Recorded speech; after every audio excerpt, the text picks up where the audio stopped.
10টা গুণের কথা আল্লাহ তাআলা পবিত্র কোরআনের 35 নম্বর আয়াতের মধ্যে সূরা আহজাবের 35 নম্বর আয়াতের মধ্যে আল্লাহ তাআলা বলেন, ওই নারী এবং পুরুষ যারা আল্লাহ তাআলা তাদের জন্য মহান পুরস্কার রেখেছে, ওই মহান পুরস্কারের যারা মালিক হবে তাদের মধ্যে 1 নম্বর গুণ হবে তারা হবে মুসলমান। মুসলমান হতে হবে। 1 নম্বর মুসলমান হইতে হলে আল মুসলিমু মান সালিমাল মুসলিমুনা মিন লিসানিহি ওয়া ইয়াদিহি। মুসলমান তো ওই ব্যক্তি যেই ব্যক্তির দ্বারা কোনো হাত এবং জবান দ্বারা অপর মুসলমান কষ্ট না পায়। এটা একটা গুণ।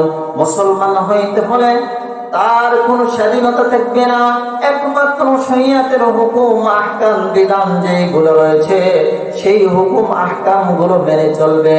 তাহলে 1 নম্বর গুণ হবে সে মুসলমান হতে হবে। 2 নম্বর গুণ হলো ওয়াল মুমিনাত ওয়াল মুমিনিনা ওয়াল মুমিনাত, ঈমানদার হতে হবে। শুধুমাত্র মুসলমান দাবি করলাম, আর যদি আমরা দেখি আমরা মুসলমানের ঘরে জন্ম নিয়েছি তাই আজ মুসলমান, গরু খাই তাই আমরা মুসলমান। মুসলমান এটাকে বলা হয় না। মুসলমান তো বলা হয় শরিয়তের হুকুমের মধ্যে সব হুকুম আহকাম মেনে নিবে এবং আমলে পরিণত করবে। এই আমলে পরিণত করার পর সে মুমিন হবে। মুমিন বান্দাদের জন্য অনেক গুণাগুণ রয়েছে, সেদিকে যাব না। মহান আল্লাহ তাআলা বলেন 2 নম্বর গুণ হলো ওই মুমিন মুসলমান নারী পুরুষ যারা ঈমানদার, ঈমান আনয়ন করবে, আল্লাহ তাআলার জন্য ঈমান আনয়ন করবে, নেক আমলগুলো করবে, আল্লাহ তাআলার জন্য নেক আমলগুলো করে সেই ব্যক্তিদের জন্য রয়েছে মহা পুরস্কার। 3 নম্বর গুণ হলো ওয়াল কানিতিন ওয়াল কানিতাত, অল্পে তুষ্টি হওয়া। আজ দুনিয়ার মধ্যে আজ আমরা হাহাকার। একজন মানুষ যদি একটা গাড়ির মালিক হয়ে থাকে সে চিন্তা করে আরেকটা গাড়ির মালিক কিভাবে হওয়া যায়। একজন ব্যক্তি যদি সাইকেলের মালিক হয়ে থাকে সে চিন্তা করে একটা মোটর সাইকেল কিনলে কতই না ভালো হইতো। যখন সে মোটর সাইকেল কিনে ফেলে তখন সে চিন্তা করে যে যদি আমি একটা কার কিনতে পারতাম কতই না ভালো হইতো। যখন সে কার কিনে ফেলে তখন সে চিন্তা করে আমি যদি একটা বিমান কিনতে পারতাম কতই না ভালো হইতো। এইরকম ভাবে একটার পর একটা আশা করতেই থাকে। এই দুনিয়ার মধ্যে অল্প তুষ্টির মানুষগুলো খুবই কম। মহান আল্লাহ তাআলা ঘোষণা করিয়া দেন লাআল্লাকুম তাশকুরুন লাআল্লাকুম কানিতুন ক্বালিলান মা তাশকুরুন। আল্লাহ তাআলা মহান আল্লাহ তাআলা ঘোষণা করিয়া দেন আমার শুকরিয়াকারী বান্দা বান্দী একেবারে কম, অল্প তুষ্টি লোকগুলো একেবারে কম, একেবারে অল্প। সেই মানুষগুলো দুনিয়ার মধ্যে যারা অল্পে তুষ্টি হবে, সামান্য কিছু পেয়েই সন্তুষ্ট থাকবে। স্বামী যেই কাজ করুক না কেন, যেই কামাই গুলো করুক না কেন, কামাই করে এনে যতটুকু দেয় ততটুকুতেই সন্তুষ্ট থাকে। এই মানুষগুলোর জন্য আল্লাহ তাআলার দরবারে মহান পুরস্কারের ঘোষণা রয়েছে। তাহলে 3 নম্বর গুণ হবে ওই নারী পুরুষ যারা অল্প তুষ্টি হবে। 4 নম্বর নারী পুরুষ ওই নারী পুরুষ হবে আস-সাদিকিন ওয়াস-সাদিকাত। 4 নম্বর গুণ হলো ওই নারী পুরুষ যারা সত্যবাদী নারী এবং সত্যবাদী পুরুষ। সততার অনেক দাম, ভালো জিনিসের অনেক দাম। যদিও কিছু মানুষ ভালো জিনিসেরও দোষ লাগায়, কিন্তু সকলেই জানে ভালো জিনিসের সততার কত দাম। ভালো জিনিসের দিকে আমরা যদি তাকাই, একটা উদাহরণ দেই, যদি আপনি বলেন ভালো লাউ এটার দাম বেশি, ভালো কুমড়া এটার দাম বেশি, ভালো মিষ্টি কদু এটার দাম বেশি, ভালো তরকারি, ভালো গাড়ি, ভালো বাড়ি, ভালো সব কিছুর যদি দাম বেশি থাকে, তাহলে ভালো মানুষগুলোর দাম কেন হইবে না? সেই কারণেই তো মহান আল্লাহ তাআলা বলেন সততার দাম বেশি। ওই সততা অর্জনকারীদের মধ্যে যারা নেককার হবে, সৎ হবে, তাদের জন্য রয়েছে মহান আল্লাহ তাআলার দরবারে মহান পুরস্কার। হারিয়ে যাব একদিন আমি, রব নাই ভুবনে চিরদিন। হারিয়ে যাব একদিন আমি, রব নাই ভুবনে চিরদিন। আমরা এই পৃথিবীর বুকে কেউ থাকতে পারবো না। টাকার মালিক, বাড়ির মালিক, গাড়ির মালিক, অনেক কিছুর মালিক ছিল, কোটি কোটি লক্ষ লক্ষ টাকার মালিক ছিল, কিন্তু আল্লাহ তাআলার বিধানকে, হুকুমগুলোকে মেনে নিতে পারে নাই, আল্লাহ তাআলার হুকুম অনুযায়ী জীবন যাপন করে নাই, তাদের দাম কোনোদিনও বাড়ে নাই। মহান আল্লাহ তাআলা তাদের স্থান দিবেন জাহান্নামে। এই কারণে মহান আল্লাহ তাআলা আমার আপনার জন্য ধৈর্য ধারণ করা, সততা অর্জন করা, অবশ্যই এটার দাম বেশি। তাহলে 4 নম্বর গুণের অধিকারী হবে যারা সততা অর্জন করবে, যারা সৎ হবে, তাদের দাম বেশি। 5 নম্বর গুণ হবে ওই নারী এবং পুরুষ যারা ধৈর্যশীল, যাদের ধৈর্য আছে, তারা বিপদে পড়লেও ধৈর্য ধারণ করে, সুখে থাকলেও ধৈর্য ধারণ করে। বিপদ আপদ মানুষের জীবনে এসে থাকে, কিন্তু তারা ধৈর্য ধারণ করে। 7 নম্বর গুণ হলো ওই নারী এবং পুরুষ ওয়াল খাশিঈন ওয়াল খাশিআত, যারা আল্লাহ তাআলাকে বিনয় এবং নম্র ভদ্র সভ্য হয়।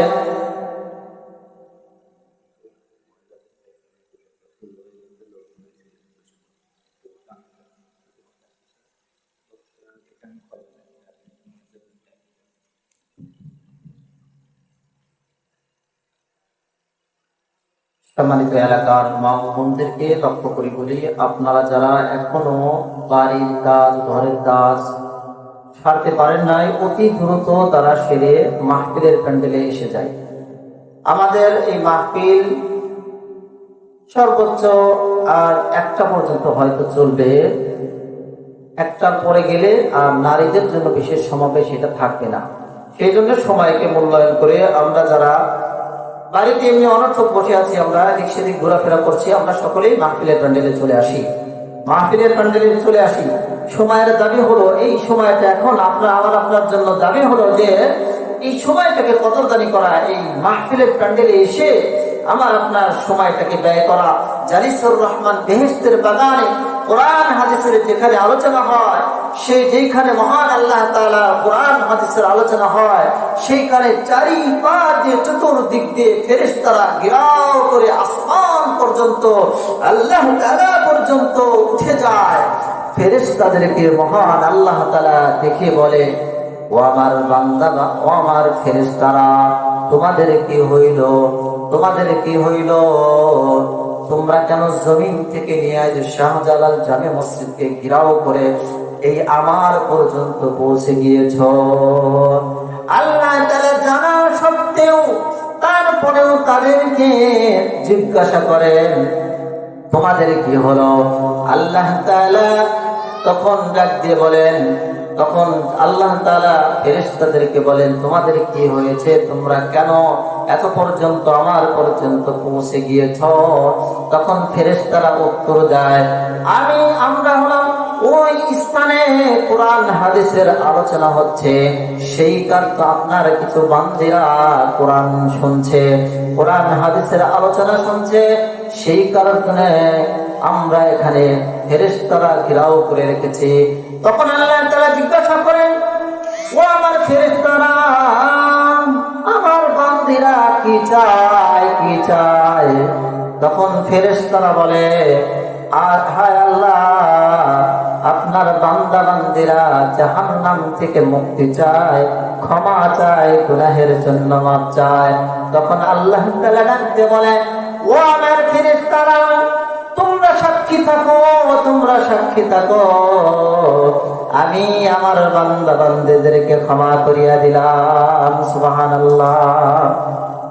এই ফজিলত পেতে হইলে মাহফিলের প্যান্ডেলে এসে বসে তারপর ফজিলত পেতে হবে, বাহিরে যে কোনো জায়গায় থাকলে হবে না। জালিসুর রহমান বেহেশতের বাগান এই কোরআন হাদিসের আলোচনার জন্য একটা নির্ধারিত স্থান বানানো হয়েছে, সেই স্থানে যারা আসবে তারাই এই ফজিলত পাবে। সেই কারণে এখনো পর্যন্ত মা বোনদেরকে, যারা আপনারা অনর্থক ঘরে বসে আছেন, অনর্থক কাজকর্ম নাই, তারা আমরা মাহফিলের প্যান্ডেলে চলে আসি। আল্লাহ তাআলা পবিত্র কোরআনের ওই মুমিন বান্দা বান্দীদের গুণ বর্ণনা করেন। 7 নম্বর হলো আল খাশিঈন আল খাশিআত। খাশিয়াত অর্থ ভয়। আল্লাহ তাআলা ছাড়া কাউকে ভয় করে না, একমাত্র আল্লাহ তাআলাকে ভয় করবে। ফালা তাখশাউহুম নাখশাউনি, আল্লাহ তাআলা ছাড়া কাউকে ভয় করে না, একমাত্র আল্লাহ তাআলাকে ভয় করে। ভয় যদি আপনার থাকে, দুনিয়ার ভয়, দুনিয়ায় যদি আপনার লাঞ্ছনা হওয়ার ভয় থাকে, সেই কাজটা থেকে বিরত থাকা সহজ হয়। অনুরূপভাবে আল্লাহ তাআলার ভয় যাদের মধ্যে আছে, সেই তো গুনাহ থেকে বেঁচে থাকতে পারে। আল্লাহ তাআলার ভয় মানুষকে গুনাহ থেকে বাঁচায়। আল্লাহর রাসূল সাল্লাল্লাহু আলাইহি ওয়াসাল্লাম বলেন, সবচাইতে গুনাহ থেকে বেঁচে থাকার মূল হলো মাখাফাতুল্লাহ, আল্লাহ তাআলার ভয়। আল্লাহ তাআলার ভয় যার মধ্যে আছে, যেই মানুষের মধ্যে আল্লাহর ভয় আছে, সেই মানুষ গুনাহ থেকে বেঁচে থাকতে পারে। মানুষের মধ্যে যদি আল্লাহ তাআলার ভয় না থাকে, তাহলে সে কখনো গুনাহ থেকে বেঁচে থাকতে পারে না। কারণ দুনিয়া মানুষ দেখুক বা না দেখুক, আল্লাহ তাআলা তো দেখছেন। এমন একটা ঘটনা শোনায়, বাবার ছেলে উভয়জন মিলে রাস্তা দিয়ে যাচ্ছিল। যাওয়ার পথে ইতিমধ্যে একটা খেজুর বাগান পাইলেন, আঙ্গুরের বাগান পাইলেন। আঙ্গুরের বাগান দেখে বাবার মনের মধ্যে এই লোভ জেগে উঠলো, যে আমি আঙ্গুর খাবো, আমার আঙ্গুর খাবার মন চাচ্ছে। আঙ্গুরের বাগান থেকে সে নিজেকে টিকে রাখতে পারলো না। শেষ পর্যন্ত বাগানের মধ্যে গিয়ে সে বলতে লাগলো, আমি এই বাগানের থেকে আঙ্গুর খাবো। ছেলেকে বলল, তুমি একটু দেখো লোকজন আছে কিনা, তুমি পাহারা দাও, তুমি দেখতে থাকো লোকজন আছে কিনা। যখন কোনো মালিক পক্ষ, কোনো লোকজন এসে যায়, তুমি আমাকে সতর্ক করবা, আমাকে বলে দিবা, আমি সেখান থেকে চুপি চুপি বেরিয়ে আসবো। আমাকে যেন ধরতে না পারে, আমাকে যেন সে চোর হিসেবে সাব্যস্ত না করতে পারে। এইরকম ভাবে বাবা এবং ছেলে উভয়জন মিলে বাগানের মধ্যে, একজন ছেলে রয়েছে বাগানের বাহিরে, আর বাবা গিয়ে আঙ্গুর ছিঁড়ার জন্য বাগানের মধ্যে ঢুকে পড়েছে। কিছুক্ষণ পরে ছেলে বলে উঠল, আব্বাজান, মানুষ দেখতে পাচ্ছি, আব্বাজান আপনাকে দেখতেছে। বলে নাই কোনো মানুষ দেখতেছে কি নাকি কোনো কেউ দেখতেছে, আপনাকে দেখছে। এই কথা বলার পরে তখন বাবা সতর্ক হয়ে যায়, চারিপাশে খুঁজে দেখি কোনো লোক নাই, কোনো মানুষ নাই। ছেলে তখন বলে, বাবা কোনো মানুষ দেখতেছে না, মহান আল্লাহ তাআলা আপনাকে দেখছে। সুবহানাল্লাহ। এই ভয় যদি না থাকে, ভয়ের কারণে সে তখন বিরত থাকলো। আমি কোন কাজ, গুনাহের কাজ করি নাকি নেক কাজ করি, কেউ দুনিয়ার দেখুক বা না দেখুক, মাকে দেখেন, মহান আল্লাহ তাআলা দেখেন। সেই কারণেই তো মহান আল্লাহ তাআলা বসে ঘোষণা করিয়া দেন, তোমাদের মধ্যে সবচাইতে উত্তম ব্যক্তি আল্লাহ তাআলার কাছে কে? আমি আপনি জানি দুনিয়ার মধ্যে লিবাস পোশাক ভালো, নেক আমল করে ভালো, কিন্তু তার মধ্যে কার কতটুকু তাকওয়া আছে, কার কতটুকু আল্লাহ তাআলার ভয় আছে, আল্লাহ তাআলার ভয় আছে, সেই সম্পর্কে আমরা জানি না। মানুষের মধ্যে কার কতটুকু ভয় আছে সেই সম্পর্কে আমরা জানি না। দিলের খবর একমাত্র আল্লাহ তাআলা জানেন। যেই ব্যক্তি একমাত্র আল্লাহ তাআলাকে বেশি যে ভয় করে, আল্লাহ তাআলার কাছে সেই ব্যক্তি সবচেয়ে উত্তম। ইয়া আইয়ুহান নাস ইন্না খালাকনাকুম মিন যাকারিন আও উনসা। আল্লাহ তাআলা ঘোষণা করিয়া দেন, মানুষদেরকে আমি সৃষ্টি করেছি একজন নারী একজন পুরুষ থেকে, একজন নারী একজন পুরুষ। শুধুমাত্র আদম আলাইহিস সালাতু ওয়াস সালাম বা হাওয়া আলাইহিস সালাতু ওয়াস সালাম, শুধুমাত্র এই দুইজন থেকে পৃথিবীর মধ্যে লক্ষ লক্ষ মানুষ তারপরে বিস্তার লাভ করেছে। আল্লাহ তাআলা বলেন, মিন যাকারিন আও উনসা ওয়া জাআলনাকুম শুউবা, তোমাদেরকে বিভিন্ন গোত্রে গোত্রে ভাগ করে দিয়েছি, লিতাআরাফু, যাতে করে তোমরা তোমাদের নিজেদের পরিচয় লাভ করতে পারলো। তুমি যে অমুক বংশের লোক, তুমি অমুক বংশের লোক, অমুক গোত্রের লোক, এইরকম গুণাগুণ দিয়ে আল্লাহ তাআলা বানান। কিন্তু আল্লাহ তাআলা বলেন, ইন্না আকরামাকুম ইনদাল্লাহি আতকাকুম, ইন্না আকরামাকুম, আল্লাহ তাআলার কাছে সবচাইতে উত্তম হইল ওই ব্যক্তি, সবচাইতে দামি হল ওই ব্যক্তি, আতকাকুম, যেই ব্যক্তি আল্লাহ তাআলাকে বেশি ভয় করে সে ব্যক্তি আল্লাহ তাআলার কাছে দামি। সুবহানাল্লাহ। সেই কারণে বলতেছিলাম 7 নম্বর গুণ হলো আল খাশিঈন আল খাশিয়াত। যদি কোনো নারী কোনো পুরুষ, যদি কোনো নারী কোনো পুরুষ যদি আল্লাহ তাআলাকে ভয় করতে পারে, তার দুনিয়া জয় তো হবেই হবে, আখিরাতও তার জয় হয়ে যাবে। তার জন্য চিরস্থায়ী জান্নাত তার জন্য অজীব হইয়া যাবে।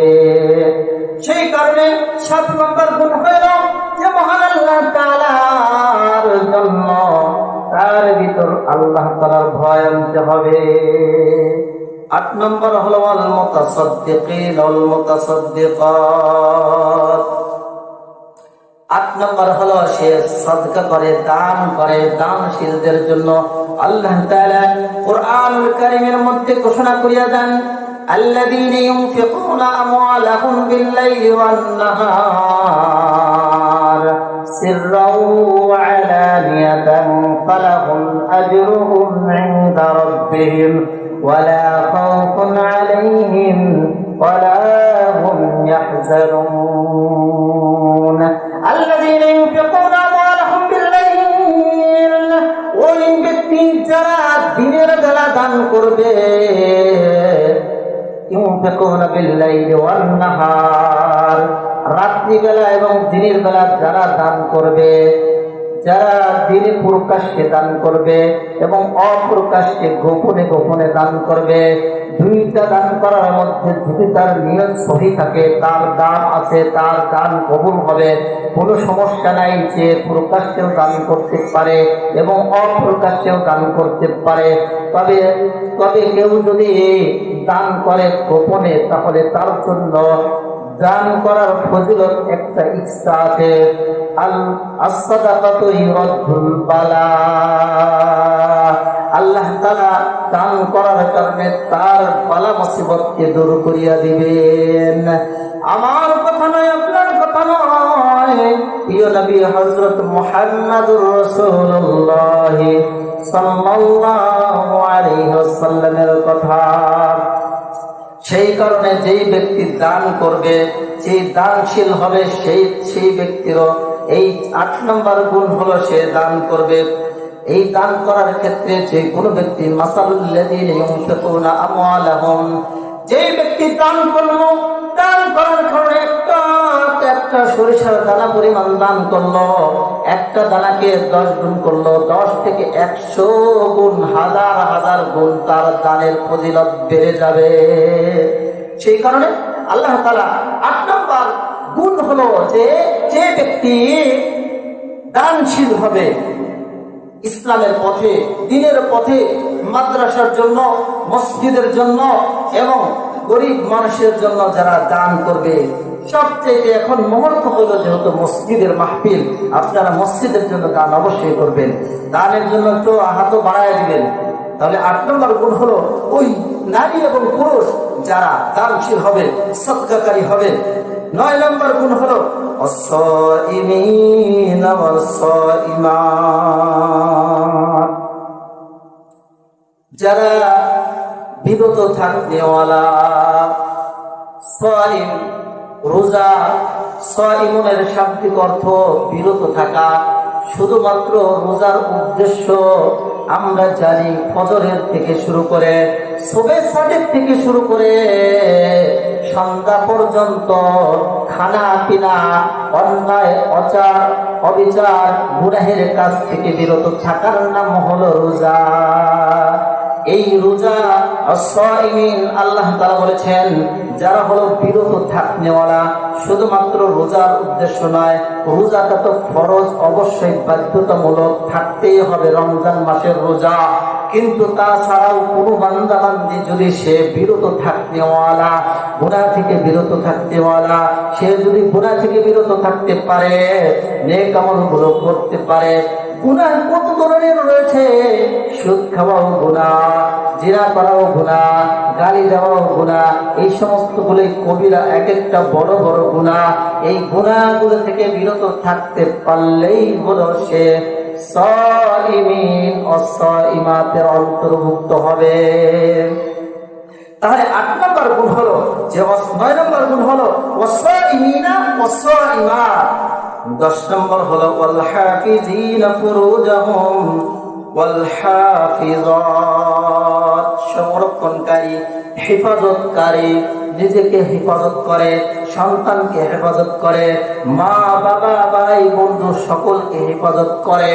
আমরা জানি দুনিয়াতে কোনো মানুষ বিপদে পড়লে একজন নয় আরেকজন, আরেকজন নয় আরেকজনের সহযোগিতাকারী আছে, কিন্তু আখিরাতে বিপদে পড়লে তার জন্য একমাত্র পরম বন্ধু আল্লাহ তাআলা ছাড়া কেউ থাকবে না। চিন্তা করে দেখো না, কবরে কি যাইবা না, চিন্তা করে দেখো না, কবরে কি যাইবা না। যেই কবরে আল্লাহ ছাড়া বন্ধু কাউকে পাইবা না, চিন্তা করে দেখো না, কবরে কি যাইবা না, চিন্তা করে দেখো না, কবরে কি যাইবা না।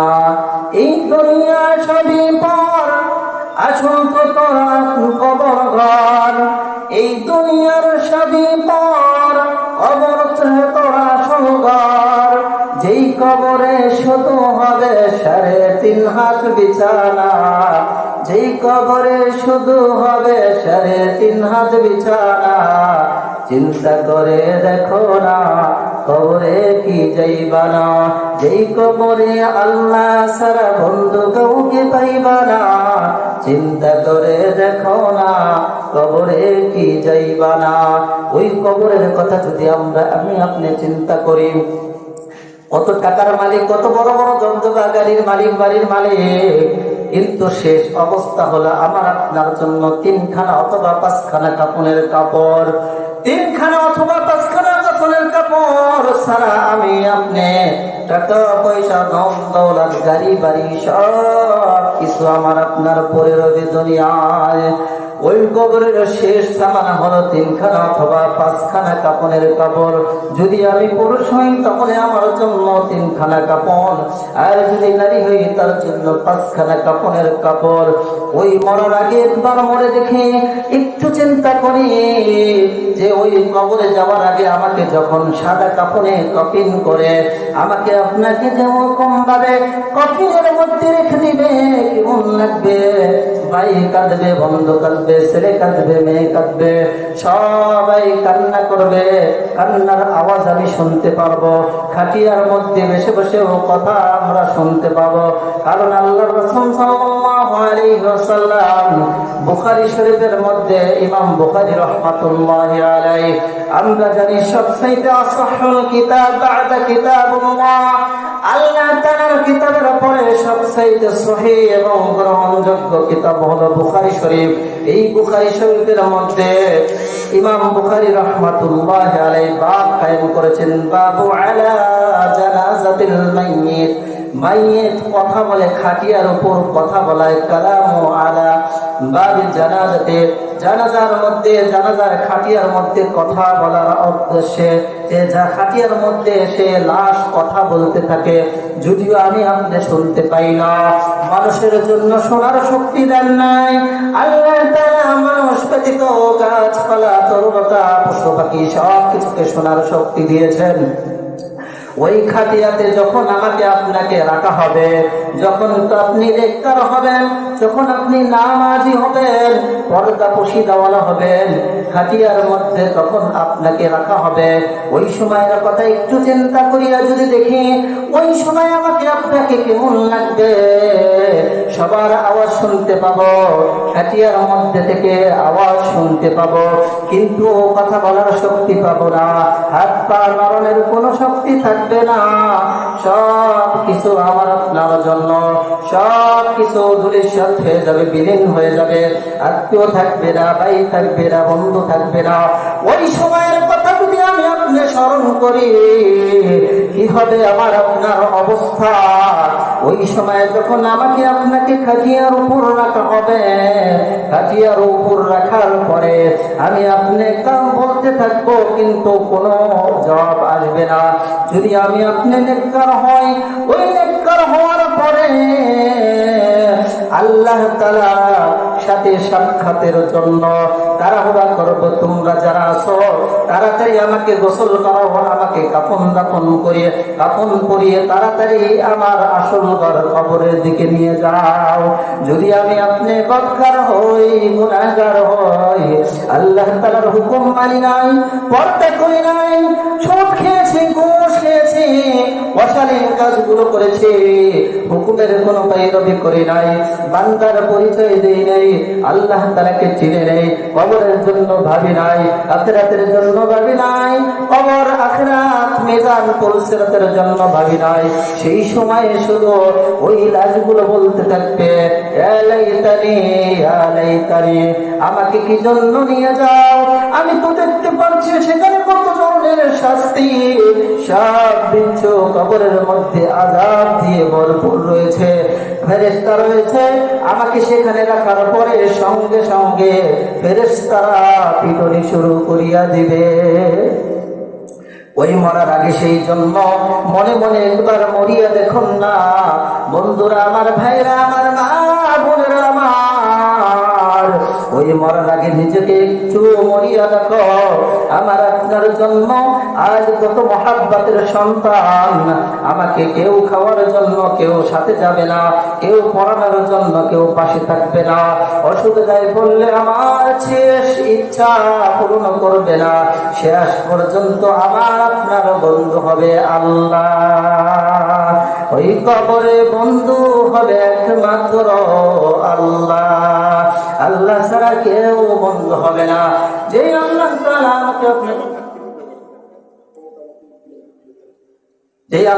আমাকে আপনাকে যেই আল্লাহ তাআলা আমাকে আপনাকে সেই মৃত্যুর আগে যেন মৃত্যুর সুদাটা পান করতে পারি, সেই নিয়ে একটু ভাবা তৌফিক দান করেন।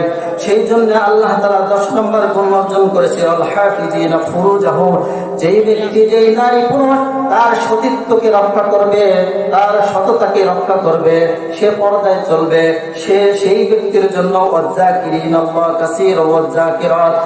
আর যেই ব্যক্তি আল্লাহ তাআলাকে অধিক স্মরণ করে, চলা ফেরা উঠা বসায়, শুইতে খাইতে ঘুমাইতে সর্বদা যখন আল্লাহ তাআলাকে স্মরণ করে, সেই 10 গুণ নারী পুরুষের 10টা গুণ যেই নারী অথবা পুরুষ এই গুণগুলো অর্জন করবে, তার জন্য রয়েছে মহান আল্লাহ তাআলা বলেন মাগফিরাতান ওয়া আজরান আযীমা। এই 10 গুণের নারী পুরুষরা হবে একমাত্র ক্ষমা প্রাপ্তদের অন্তর্ভুক্ত এবং তাদের জন্য রয়েছে মহা পুরস্কার, আই আল জান্নাহ। এই আজরান আযীমার সকল মুফাসসিরিনগণ এর ব্যাখ্যা লিখেছেন, এর ব্যাখ্যা হলো জান্নাত। আল্লাহ তাআলা এই 10 গুণ বিশিষ্ট নারী পুরুষদেরকে 10টা গুণ যারা অর্জন করবে, এই 10 গুণ বিশিষ্ট নারী পুরুষদেরকে তাদের জন্য ক্ষমা এবং আল্লাহ তাআলার সন্তুষ্টি এবং তাদের জন্য মহান পুরস্কার জান্নাতের মধ্যে তার স্থান হবে। যেই জান্নাতের কথা যদি আমরা ভাবি, দুনিয়াতে খাওয়ার জন্য করার জন্য কত কষ্ট করতে হয়, ভালো খাইতে হলে, ভালো পড়তে হলে বাজারে যেতে হয়, টাকা কামাই করতে হয়, তারপরে অনেক কষ্ট করে রান্না করে তারপর ভালো খাইতে হয়। কিন্তু জান্নাতের মধ্যে যারা যাবে তাদের জন্য সব কিছু ফ্রি থাকবে, তাদের জন্য আল্লাহ তাআলার পক্ষ থেকে মেহমানদারি থাকবে। যখন যা খাওয়ার মন চাইবে খাইবে, পড়ার মন চাইবে পড়বে, ঘুমাইতে মন চাইলে ঘুমাবে, সর্বদা আনন্দ উল্লাসের মধ্যে যেই জীবন শুরু হবে আর শেষ হবে না।